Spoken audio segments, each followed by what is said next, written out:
الشيطان الرجيم. بسم الله الرحمن الرحيم. كتاب التوحيد. باب ما جاء أن سبب كفر بني آدم وتركهم دينهم هو الغلو في الصالحين. وفي الصحيح عن ابن عباس رضي الله عنهما في قوله تعالى: وقالوا لا تذرن آلهتكم ولا تذرن ودا ولا سواعا ولا يغوث ويعوق ونسرا.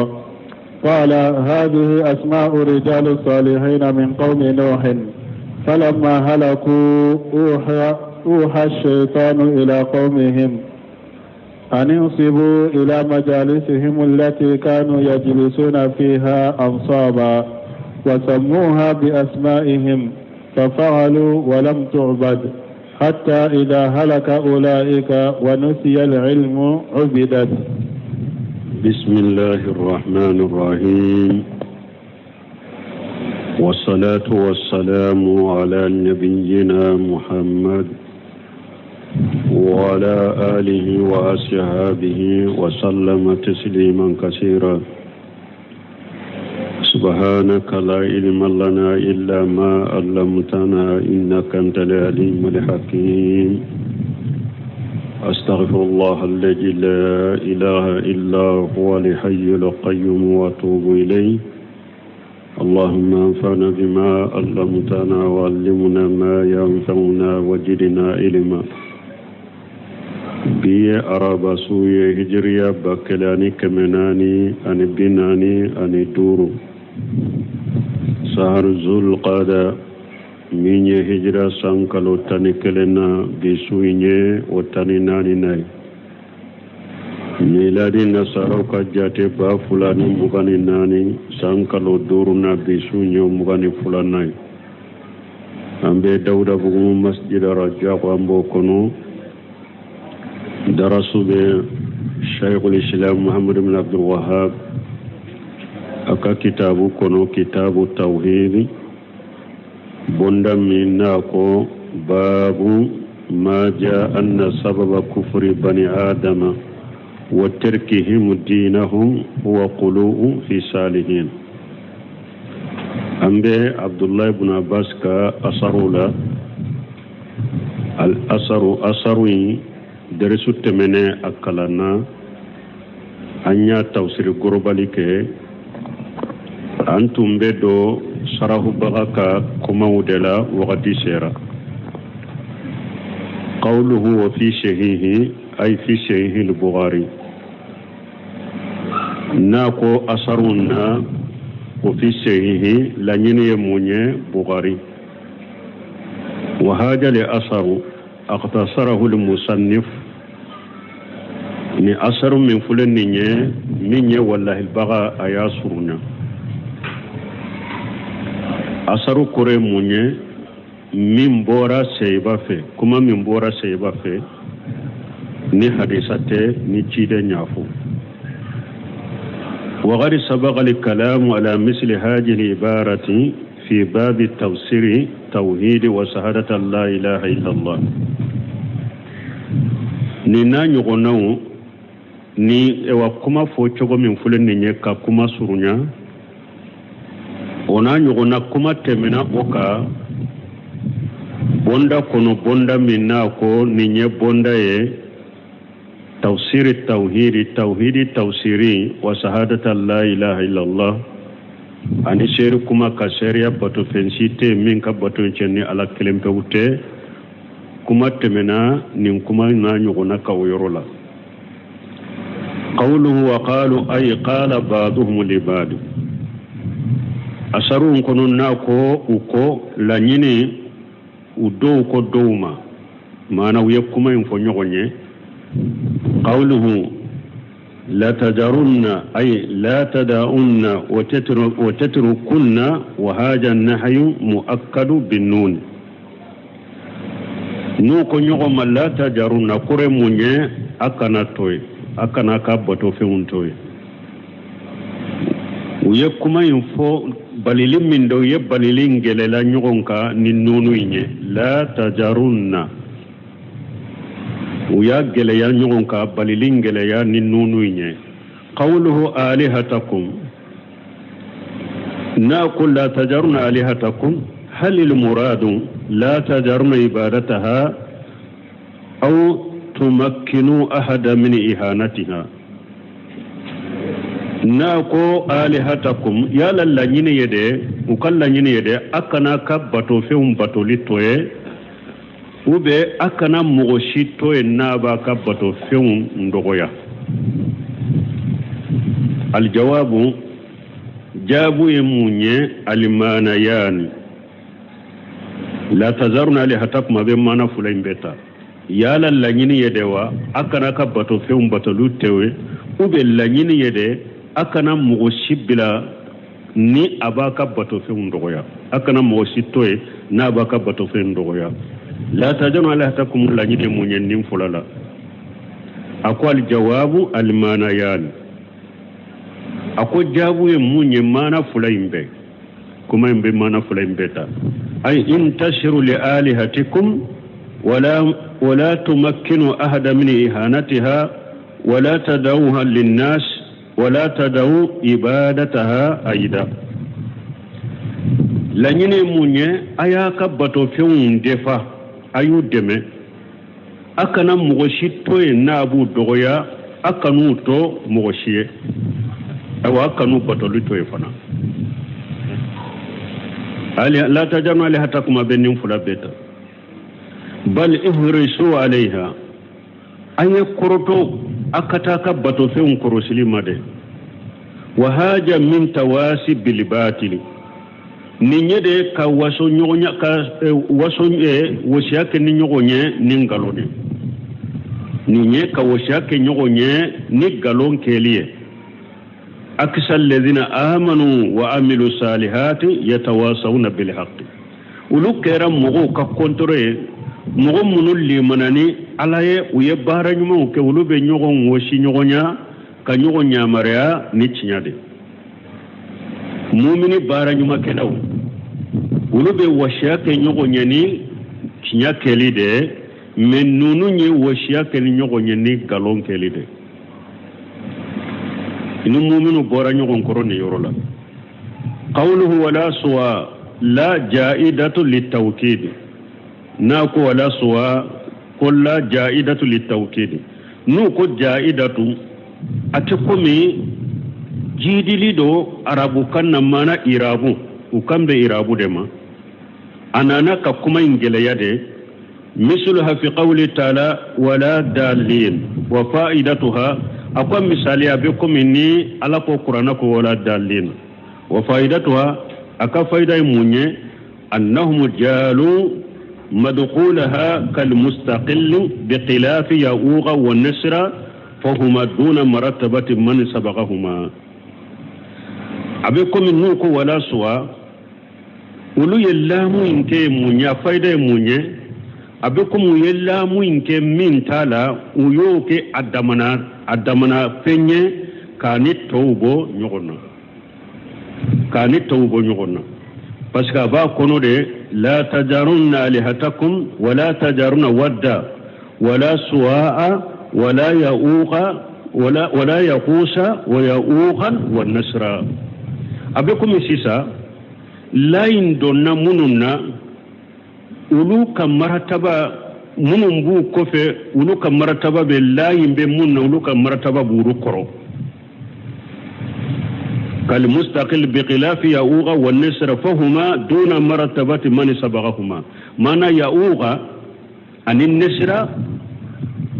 munum folite mena ulu nye ulu be ulu fana ulu kamarataba be ulu koro abekum illamu imbayira lamu ndonna lain donna munuma minye suwa ya gusa lain donna nunun fulala donc wa yauqa wa nasra yauqa ni nasra ulube ha suwa in koro ulube ya gusa koro suwa in ani ya gusa ulube nunun fula fana sanfe lain la nyini na faida ininde قوله تعالى ود ولا سواء ولا يقوس ويؤوق والنسر هذه القمصة كان لها مجية على خيرها أنت من هذه هذه الخمسة كأن لها مجية على غيرها نندور من فلنية أبيكم فرام فانشا دوبين نونو تووكا معنى نونو نتوو بولين دو نيغون كورو ni mogo nyuma duru min fulen ni nu fora abe komi ewa titiri do ani faram fansha do be ulu ye touka lianna qawluhu alihatakum am yasmal kullama ya'buduna nuko alihatakum gorobali de do ube bato fe aba beta wa kaannaha kibaru alihatihim faqassuha bijikri ne abe komi ninduru de ye ukabato feum belebele bawye uyu kerekeria ku togofo sino ukabato feum kacha me abe komi nimbato fe duru nu yen nunun ta utogoma kan ninduru ta utogoma fasamanta de be ninduru nye touka fodi ato ye ulu yere ulu kerekeria ku ulufo wali alihatu jamu ilahi alihatu bato fen farale nyogon kade alihatu ye wa huwa kullu ma ubida sawa'u bi haqqi aw bi batili alilahu la nyine munye fen batora akera abatoranin kinyade ube abatoranin galonde ubako odema aliha لكن إذا كان المعبود هو الله فهو حق منا يسرب بتو فيني على دي وكبتو يتنياي وإن كان غير الله فهو باطل من نبتو فيني على تنادي وينغلوني قال ابن عباس رضي الله عنهما في هذه الآيات ابن عباس لك جيكابو فلا بما أكون آية إن هذه أسماء الرجال صالحين من قوم نوح akon ni nyet mo nyuma do de togowe nuhu kam gowla wa fi haja tawsir iskal men nin tawsir min fulene nya ibn semno ko nyagambe bala parce que nya koriya ke katama kuma daminala sura kunna ko abena franfansia haythu qala hadhihi asma'u rijali salihin min qaumin nuh iskalu be rojuma nyagambe be rojuma na kon nu nyemmo nyumaw ce nyumaw de togoye nuhu kam gowla wa jahilul qur'an annaha qabla nuh bonni ye qur'ana yere fana ka jahiruta nimmo nunun tum nana nuhu nyede nimmo nyuma nunun temena nuhu nyede qala ta'ala lakum masamin qurtalendo qala nuhu rabbi innahum asawuni wa tabaw man lam yajidhu maluhu waladuhu illa qasara nuhu kontigi ala ne ka mogo yim soso utugura mogo de ko mogo min kan na folo ana dew ma jidi foila ni credité donc aya jahira aya famua parce que nuhu aya ka jahiro fole nuhu ko le ka mogo ya soso de umatuga ko bonna fora sisa konnu nun ye mogo nyumo de nu tumbe nuhu ka mogo la kasoro qur'ana aya jahiru be min fo nuhu cira mogo munuma ulu ye nuhu sosode jahiru be ninde ila wa qalu la tajaruna alihatakum jahiru li ayati alkarimati ni aya bele bay a jahiru akele mana be munyira anna qauma nuhi kanu yabudunaha summa nahahum nuhu an ibadatiha ni abai jahiru bayira kon nuhu kam mugun kanu yabuduna nuhu kam mugo tumbe nunum batode summa nahahum nuhu o an ibadatiha ko fe nuhu yubali batolima wa amarahum bi ibadati llahi wahdahu nuhu yunyamara ku ka ala kelimpe bato nu ako wa qalu la tajaruna alihatakum o jahiru be munyira nuhu kam mugo tumbe nunum batode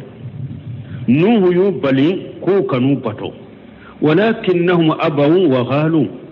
ni ubanna uko la tajarunna alihatakum wa hajaani alqawla bi annahum qabla nuh nuko akana kabato fe untoy parce que nuhu ye ulu sorobu bato ayuba la kana nunum bato uko nyugo makana kabato fe untoy donc ni nyaayira na ku tumbe nunum bato sani nuhu kana قول محمد بن كعب ومحمد بن قيس هو الراجح نسمين كم محمد بن كعب ككما أن محمد بن قيس ككما كو أودي كجري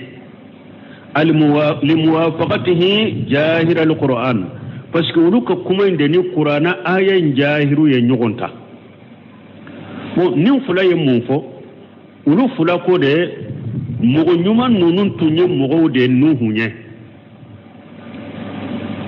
utemena nuhunye de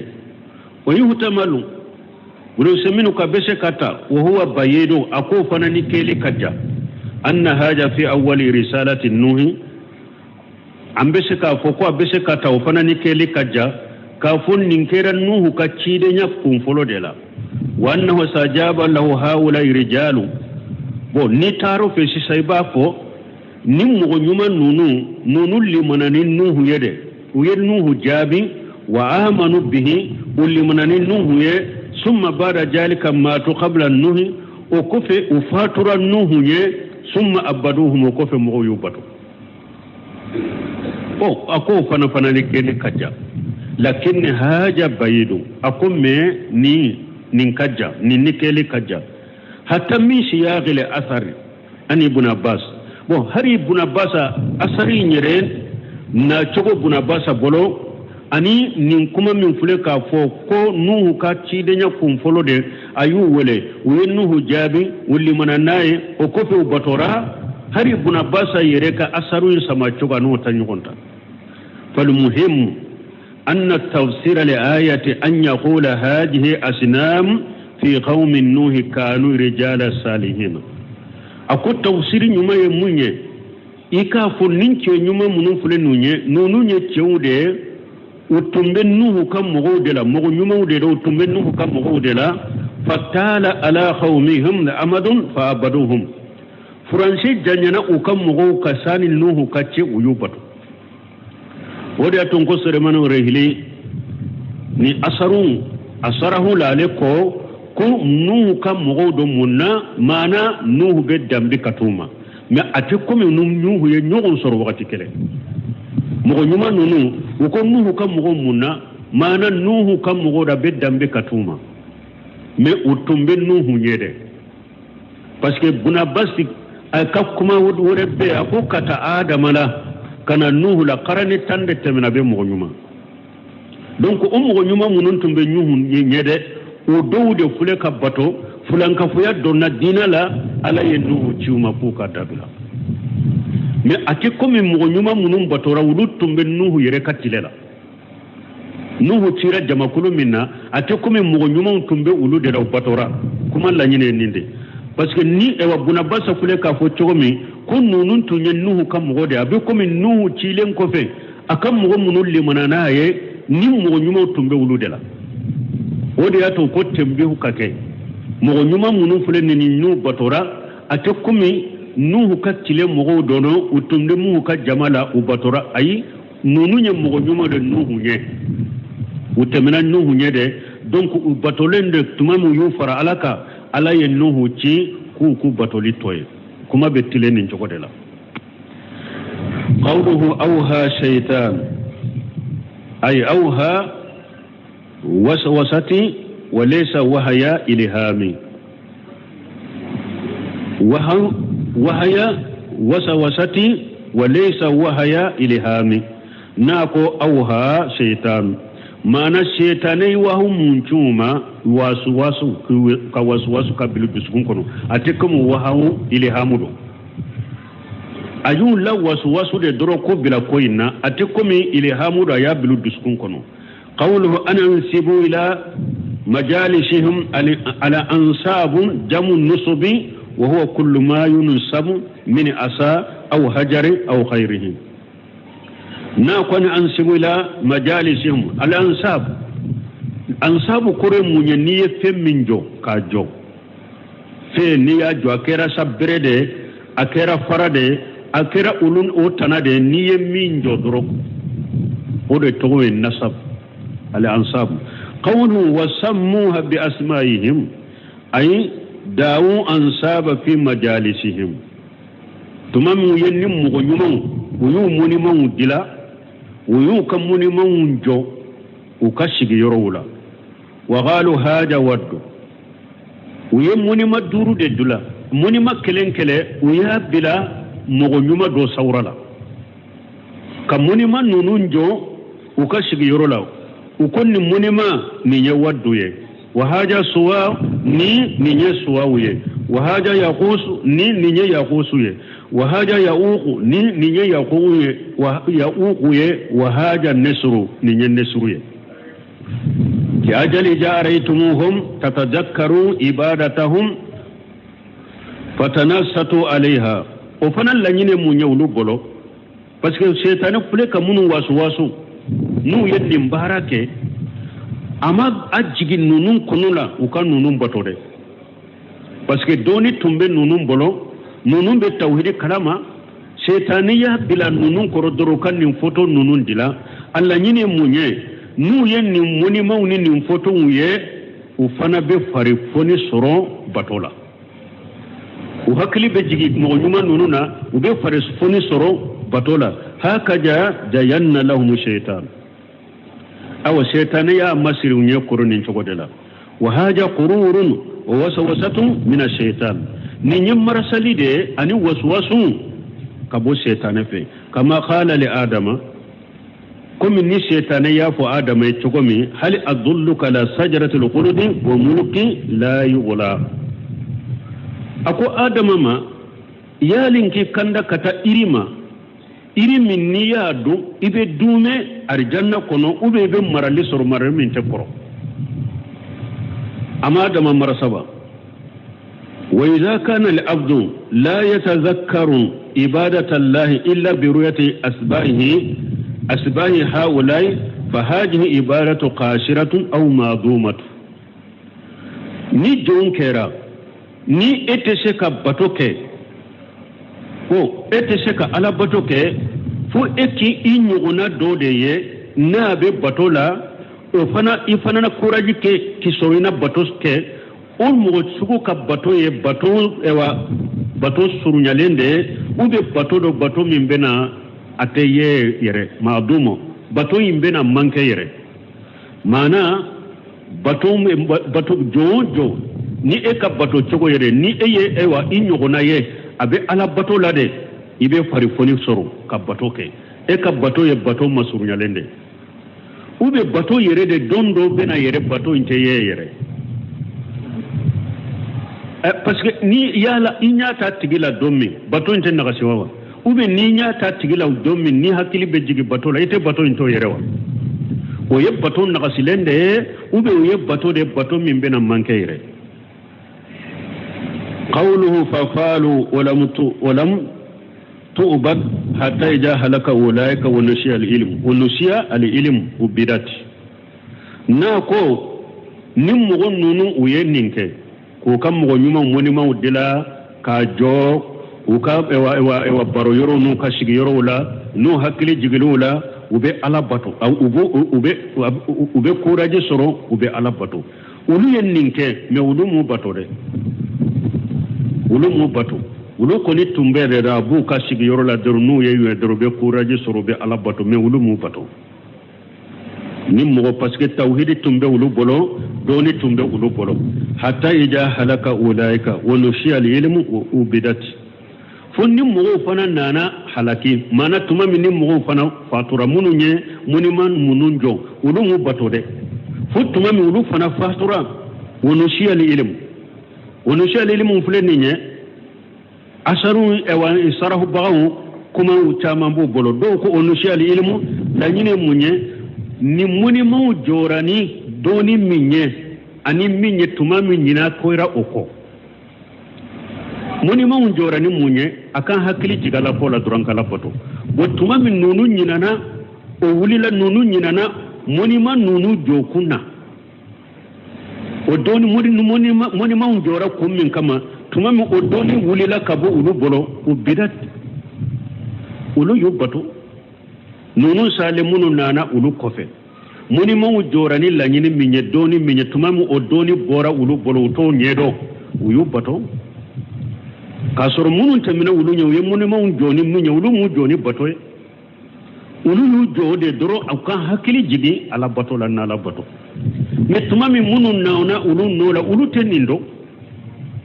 tuma mi nindo ni wulila kabe ulu bolo utu jo kundo uyu bato ذكر ابن عباس رضي الله عنهما أنه كان بين آدم ونوح 10 قرون ابن عباس أيافو على كجكبو فلا بما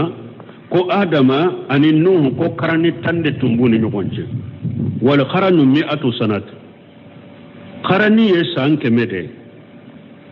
donc obeke jolesa قرني تا كمي سياتا باكله ودي تنبي آدم ani nuhu ce hatta idza tala alaihim al-amadun fufran si janyana mugun nunun bolo hasada nija'u wa tafarruqu bo min nyugon sama ani farafarali o kera uni nyugon ce fa basa Allahu an-nabiyina ala an-nabiyyi mauci mana kata adama kana nuhu karanita abetumbe ewa ala batoni nyuma ya deka mais tuma mi ñugon sama donna nunun cede sa mogo cede farafarali nana ala innabi ñuma wuci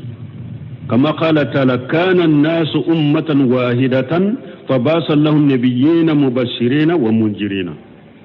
comme ni ala yere ya fo cogomi ako mogo tunye jama kulu kelende abebe tawhidi de ka bo tuma mu ye ñugon soso de ñugon sama nana ala innabi ñuma wuci nin nabi ñuma mununye ala batola mu'minun nisonja bagawe ani kafiru bagabali kelaw haja huwa tafsir ibn abbas radiyallahu anhuma lil aya ninde abdullah ibn abbas ka tafsiri ñenni aya juma wa qalu la tajarruna alihatakum ibn abbas ya tafsiri nin cogodela cogo juma ko mo ñuma underedo nuhu kam mogo mana sani nuhu kaci mogo nyuma ndore tumbe ulu fatulende setane nana u kam mogo mo kadumma ko kam mogo nyuma munu fulenni ayu muni mo dila aku jo aka baro yorula ahakalina jigi ala batola wo tumami ulu batora de sa ala nuhu chuma buna basar fuleka ni aya tawsiri ni chogodela kairawla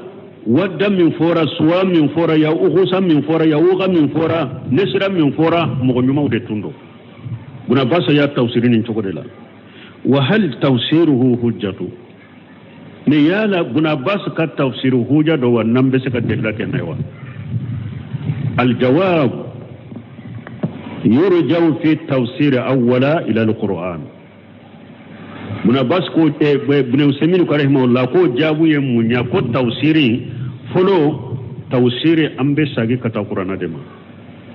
fal qur'an yufassiru ba'dahu ba'da qur'ana ayre de be nyogon tafsiri folo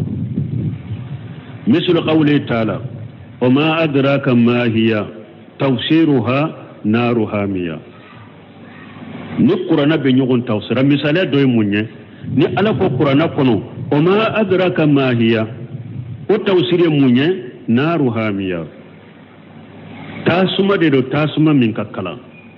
fa illa mun yazid fil qur'an fa ila sunnati rasulillah sallallahu alaihi wasallam bo tawsiri mi qur'ana aya mi namma qur'ana aya wure soro nimba tawsiri wa aya tawsiri ambeta misisa ambeta ciden ka sunna ciden ka hadisa mi ni aya tawsira ambeta umma parce aya dolala ko ciden ma ko alayya qur'ana jigi ciden ka pura ka bange mogoye fa illam nazid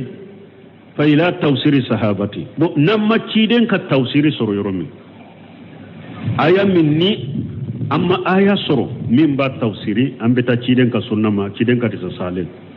namma ciden ka tisa sale soro min ya tawsiri ambeta sebo ka tawsiri ma wa tawsiru sahabiyyun hujjatu bila sak sebo ka tawsiri dalila de shikatala hujjatu dalila do shikatala li'annahum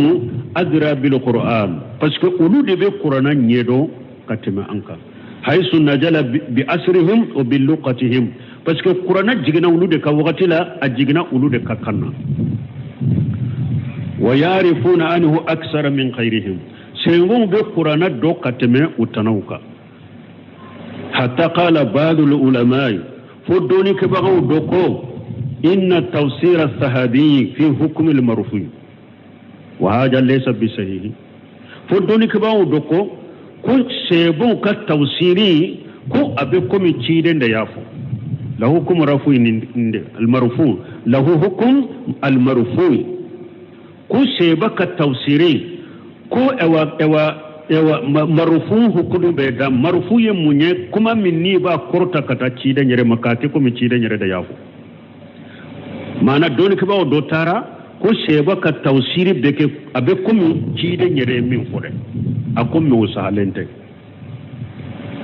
lakinnahu la shakka annahu hujjatun ala man ba'dahum ka fo sheba ka tawsiri be ko mi cide nyere tawsir min fode bro semin ko koni sahalente meshikatala ulu koni ka tawsiri ye hujja ye mogo ka munu nanu kofe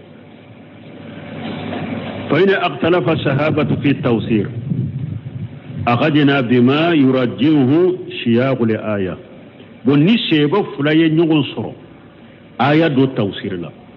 sheba do ya tawsiri to ya dola sheba do ya safuri to ya werela bo ambe ewa seban ka kuma min ka kuma ni aya sama cogo be nyogonta ambo seba ka kuma girya o tawsirila wala ayatu tadullu ala ma jakarahu ibn abbas bo ibn abbas fuleka ni aya min tawsiri ni aya abi delila ke aban kanda kata ibn abbas ye min fo aya imban kanda kata ma إلا أن جاهر سياق أن هؤلاء القوم الصالحين كانوا قبل نوح عليه السلام من كن يجاهر يه أياك سياق كن بمن يردرو كافون نمو يمو تمنا نوح يده تسرى ساقرا كنا كما يماكا كما ينفهمو ده مو يمو تكم نوح يولي كمونو لمنا نولو دو ده ودده بطورا لا ينتو يده ako buna basa ye min fo tawsiri la aya yere bo yiranna me aya in koni jahiru samali jahiru be minyira mo nyuma nunun kera nuhu nyede ni mo nyuma kera nuhu nyede wa gadi arafuta alqawl arrajiha ako ayere ye kuma min ka gre wala yo dokka ba kuma ye min fo kofe ka fo ni mo nyuma temena nuhu nyede ate komi utumbe nuhu kam mo la ye munu wele قوله الأمد جمنو أمد كوري مني معنى وقتي وهذا كتوسير ابن عباس نمبكمي ابن عباس كتوسير إلا أن ابن عباس يقول إنهم جعلوا الأنساب في مجالسهم وبه أو مكلا أيوة التيب قال ابن قيم قال غير واحد من السلف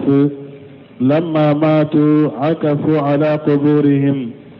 ثم صوروا تماثيلهم ثم طال عليهم الأمد فعبدوهم. قال ابن القيم قال خير واحد من السلف أقوم مغوك السلف لهر مغوكلنتي نيا يرانا مؤلفو ورياتو تمام شيخ صالح فوجاري تمبي كما كا حياتنا كسيرك اكو تمامي anyana mayra yoro me yefiku kala ulu bolo aya nyesi shego fulain ka kitabu de mapu kala fulo mamur ibn habusana ka dawa indamina aya nyesi shego fulain ka kitabu de mapu kala ko muraja kunye sheikhul islam bun taymiya wa talamijihi ibn qayyim bun taymiya ana kakkalande bul qayyim akum min lishriye bun taymiya de parce que bun taymiya de kakkalande bul qayyim donc ko diya to doni ke bawo ko aqida tigi nana aqida karamu nana bun taymiya ni bun qayyim ko fe abeye doniye bun taymiya ni bun qayyim de har aqidati tahawi ko abbe tara bun qayyim ka kitabu de kono ay bun qayyim ko aqidati tahwi chaman tara bun qayyim ka kitabu de kono wakatu yoro dola yere ko abe bun qayyim ka to fo yere mais yoro dola yoro chama ta tofo donc minye awa aqida kitabu dilala ni shego fula kofe o be ye u kakuma uta ni shego fula ka kitabu inde kono wodi yato ndella kafu ya siya chama ngobuno semino ko nibe aqida kisilen fe ni shego fula ka kitabu kala bun qayyim ibn taymiya ani bun qayyim akon ni imma ko be aqida kisilena ika aqida kisilen soro akoy kan nin karamugo ban fula ka kitabu kala بن تيمية عن ابن القيم قال ابن القيم قال خير واحد من السلف ابن القيم مغو هر مغو كلنت السلفولا لما ماتوا أكفوا على قبورهم تمام من مغو نمو نو أسارا نونو سجرا وكا قبروكاي مانا ويوكا قبروكي باتو يرو وغتي بنو بي ثم صوروا تماثيلهم وكوفي ويوكا مونيمون ديلا كوكا مونيمون فوتو ثم تالا عليهم الأمد وكوفي فرانسيس جاجنا وبولو فعبدوهم ويوبتو ولا بن يسمن قوله لأمد جمن وهاجا كالتوسير بن عباس أكو بن قيم فلك من فو أكو نيمبي كومي بن عباس كالتوسير درو آيائنا بن عباس ما فو مغنيمون درنو بطراوا بن قيم فنكا tayin boda ira bunu khaymu fulaka min fo akon nimbe ko ibn abbas ka tafsiru ayaina illa anna ibn abbas yaqulu innahum jalu li ansaba fi majalisihim ne ibn abbas ko uye ewa bolin nununke ku yujo uka sigi yoro dara ibn abbas mode fo wa huna yaqulu akafu ala quburihim ne ibn khaymu ko ku usigira uka kaburu de batora kuma bora ñogon ko yoro juma sa u be ye ñogon soro mo ñuma do batora mais buna basu ko munu ñu kam moni mon jora u ka baro yoro de la bunu khaymu ko qaburu de batora alay qaburu de fo wala yubadu annahum falu haja wa haja buna seminu ka manja abese uyen ninke kan ninke aw annahum kubiru fi majalisihim ube abeseka ke uyusudo ukashigi yorola fatakunu hiya mahallal qubur wala sisa ubeke ukakaburu yoro sisa ukashigi yoro nkera kum ukakaburu yoro donc puruka ibn qayyim ni ibn abbas ka kuma faranyogonka ibeseka fo uyu ukakaburu kasagi kam ukamuni mawjo kaburula odi atwa ko bese ko yenninke uyo fulabeke ko kakaburu dila ukakaburu kasage kaburu dila ukelen ko kakaburu kono usagira ko kamoni mo jo kaburu fanala ubato uye fulay mbeke a ube uyu kakaburu do ukasigi yoro indela sigi yoro inkera kemu ukakaburu nubu batoy وشاهد قوله ثم تلا عليهم الأمد فأبدوهم شاهد يمون يدرون بالقيم كو فرانشي جانيانو بلو يوبتو فسبب العبادة إجا القلوب في هؤلاء الصالحين حتى أبدوهم أبو نمو نيوم بتو سبب كيرا جمعيسيسا دانتمي ودانتمي نمو نيوم نونم بنيالي دادي فو يوبتو asarun don kunyen ninde Sheikh Muhammad ibn Wahhab mafo ko hada madon ka kafiriya sababun ani hada madon ku ka dinato ya sababu yede ka dante me mo nyuma bonyalila donc shahidu fule ayi kuma min fo adelila fule nu kam mo munu nyu balo bila ni mo nyuma batolila dante me de udante mena ukabonyali de la donc ka dante me mo nyuma ukabonyali la bi hada maden samakata mushrikiya de ma abe hada maden ke ala tano batola de la wa an umara anna rasulullah sallallahu alayhi wa sallam qala la tatruni kama atrat an-nasara ibn maryam إنما أنا عبد فقولوا عبد الله ورسوله أخرجاه وأن عمر أن رسول الله صلى الله عليه وسلم قد سمنا عمر بن الخطاب ما ولا كثير لك تنونا كسبك قال لا تتروني أكن مجم كجو كنت منك حقك كما أترت النصارى ابن مريم كم النصارى ومريم دينك مجم تغمي كدانت من الله إنما أنا عبد أو نيجون دي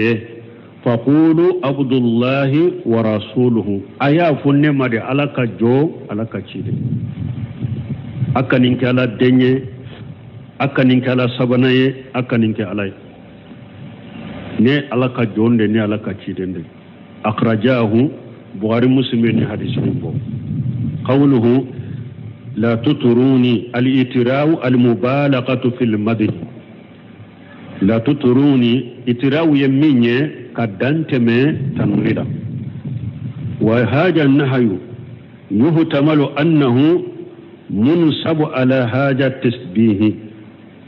من بليل من فلانية أبسكك بليل بيجي كيد نيو بلي وكنا عليك كم إيسا نيغونان يردلا مجمولين تمي دانتمي وهو قوله ويجمع كما أترت النصارى ابن مريم حيث جعلوه إلها أو ابن لله وبهذا ينهي قول البوشيري balili min fulen ya besekata balili amba jigi yoro jumasa cide nyu balide ukana aleke komi isa buni maryama chogo kadante me atanuni dela mana kake alaye ube kake ala denya balili mbe jigi odeka ako brosemenu ko busheri ka kuma yimbe koriya kata oma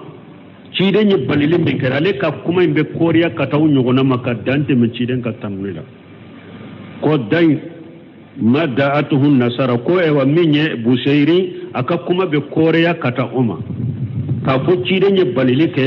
mugo kana dante male tanulila kake komi alade umi alade cide nye balili ka odela kana bonko nyogonya isala o yorodela ko busheri ka kuma be koriya kata oma busheri ko dama da'atuhu nasara fi nabiyihum dama ako fintoy da'atuhu nasara fi nabiyihum nasaran yemin wole ukan nabiyu maka kibariyala eko toye ciden ka tanuni ka kibariyala وحكم بما سيت مدها فيه وهتكم متنوني تشوغو من كدي من تو يدافع ولا يكوفو بروسمن يربي بايتون دو سراوانيا كو اي دا ما قاله النصارى بوشيرك كما لا ني موي نصارو يمين فو اوتوي ان عيسى عليه الصلاه والسلام ابن الله او ثالث ثلاثه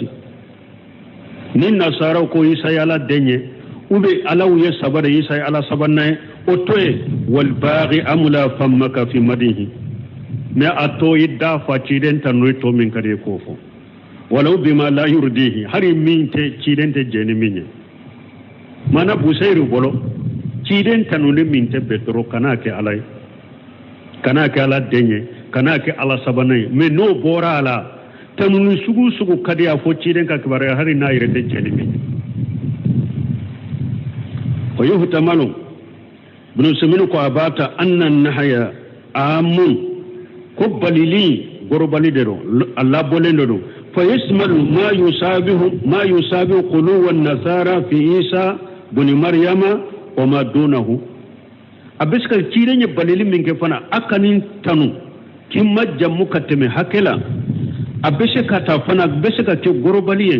danteme min kera isa ka kibar yala de wa akano ke ube harim danteme min bo koro danteme min be isa ka kibar yala kano ke hari tanuni danteme min bo fana kora kanake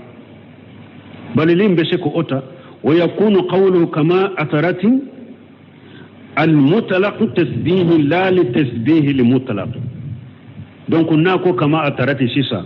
وبك لمطلق التسبيح لا للتسبيح المطلق مطلق التسبيح لمطلق التسبيح أني التسبيح لمطلق ديفرنس جمان بوني يغنج لمطلق التسبيح نوكم مطلق التسبيح بعد التسبيح mana bonko nyogonya udo ode balila akana dante men katanulila ewa komi udante mina isa katanulila ko dola bonko nyogonya do bon nu ko la le tasbih al mutlaq ati komi tide nye balili ke ewa isa ka bonko nyogonya bela fana tasbih al mutlaq munye tasbih al kamil mana akanin ke komi isa to aha no kera innama ana abudu isa te jonyo ha donc on kana tiden ke jon fana an kana fo ala ka jon isa yala ka jonye chogo me tiden tala ka jonye o chogola nan tara de tasbih li mutlaq tasbih mutlaq yede tasbih li kamilu mana akanin bonko nyogonya isa ma de chogoshi bo nu mutlaq tasbih akanin bonko nyogonya isa katanu la chogo dola isa katanu ni chogo do kera isa akana ulu kenela ninde togo ko ni mutlaq tasbih mais nu ko tasbih le mutlaq akanin ke komi isa to chogoshi donc bulo seminu ko akon la tasbih le mutlaq ciden na ko kama atarati li mutlaq tasbih la nyini yode la li tasbih li mutlaq tasbih wala la nyini tasbih li mutlaq li anna itra an-nasara isa ibn maryama sababu al-qulub fi hadha ar-rasul al-karim sallallahu alaihi wasallam parce que danteme min kera isa tanunila nin ciden ba danteme min kera tanunila alaka tanuna kisibaka haisu jaluhu ibuna lillahi wa salisi salasa danteme yure munye tuma min nu ya ke ala denye ani nu ya ke ala sabanai wa dalilu ala anna li murada haja ima ibunu seminu ko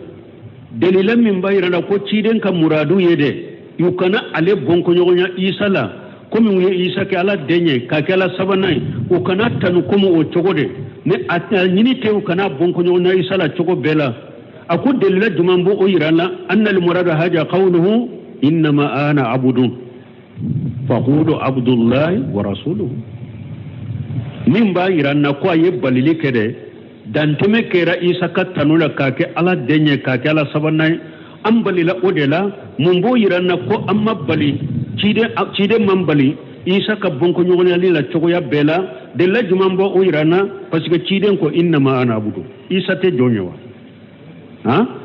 innama ana abudu ne jonde faqulu abdullah wa rasuluhu eska amba ko isa malaka jola ka ciruban tofo o mabali wala isa jonye chogo malaka ciden de chogo mi ciden fane jonye chogo de alaka ciden o chogo la basi to law ne tadanteme kera isa talumi nya ka kala denye de ka ke ala sabana yede ka ke ala yede ambali la odela ikano de te me ka fu isa jonye ciden ye jonye isa alaka ciden alaka balili make ola la yini ode qawluhu inma ana abudu ay laysa li haqqu min urububiyyati na kunne alaka jonde mana minye daliye alaya hakke sitembolo ola wala mimma yaqtas bihi Allah azza wa jalla abadan awa koko kere ne alay isento fanala abadan hakke tembolo ola qawlu faqulu abdullah wa rasuluhu na ko aya fo alaka jolaka cide hajanil wasifani asdaq wasfi wa asrafuhu fi rasulillah sallallahu alaihi wasallam nimman kutu fula min fulani nimman kutu fula da ya cinyaye nimman kutu fula da ya korotaye ciden sallallahu alaihi wasallam fa asrafu wasfu li insani an yakuna min ibadillah hada madin kan man kutu min kanyin katame kan man kutu beka a korota ne katame kan man kutu beka ikake alama jonye قال تعالى وعباد الرحمن الذين يمشون على الارض هونا tumami ala yeretum baka jonjuma utanu aya foni ubudiyya nye ako ibadur rahman ako arrahmanu ka jo ala ka jo alladina yamsuna ala al-ardi hauna ala ka jonye jonne munum betama dugu koloka doni ni hakiliye wa qala ta'ala wa laqad sabaqat kalimatuna li ibadina al-mursalin ka fu jonnyani hada madenka ewa tokoro talende ala ko ne ala ka kuma sabira ka teme nka jon jide unye fa wasafahumullahu bil ubudiyyati qabla irsalati ala ye ciden mankutu ni jonya de folo ciden nya ka mankutu nye ma anna irsalatan sarafun ajim ka fana ciden nya fana kuruta badedo lakin kaunuhum ibadan lillahi azza wa jalla asraf wa ajam ne ukake alaka jonye udi kuruta le no ode kapo wa asrafu wasifu lahu wa haqu wasifu bihi donc min ye togo ewa mankutu kuruta le nye cidemma ani mankutu min ye ewa cinya ye cidemma o yennin jonyade wali hada yaqulu sha'iru fi mahbubatihi wali atu baitul kala doko لا تدعوني إلا بيا عبدها فإنه أسرف أسمائي nin baitul kala ko akanan wale togo shila de fo alaka jon parce que ode en ka togo korota lenye akanin wale fo ila fo alaka jon parce que ode en ka togo korota lenye ay anta ida aradita an tukallimani qul ya abda fulanata mana karasa baitul lanyine munye karasa ni ba fe ka ne kuma nyonya afu karasa ka jon mana alaka jon li annahu asrafu asma'i parce que ode en ka togo korota lenye wa abulagu ode selenda dama fi julli yere majigi alaye fa muhammadu sallallahu alaihi wasallam abdun la yubadu muhammadu alaka tamna kisiba ka jondo atebato wa rasulun la yukajjab kiden do fana ate galontigaya donde do bato haketa bulanta bato kiden do fana anta galontigaya na yefengo fenfo ambe dalade wali haja naqulu fi salatina indama nusallimu alayhi ninde koso amba kwanka sallila nambe foli ke cidenka wa nashhadu lahu bi risalati ambe sereya kiyaye fana sallin kono tayen kono ni cidenyaye wa ashhadu anna muhammadan abduhu wa rasuluhu wori atambe nim fotta yala mbe sereya ko muhammadu alaka jondo alaka cidendo fa haja afdalu wasfi aqtarahu an-nabiy alayhi salatu wassalam li nafsihi bon ninde yem makan kutu korota lenye man kutumi ni cidenya sugante ayere alaka taruna tishibaka wakati seraya donc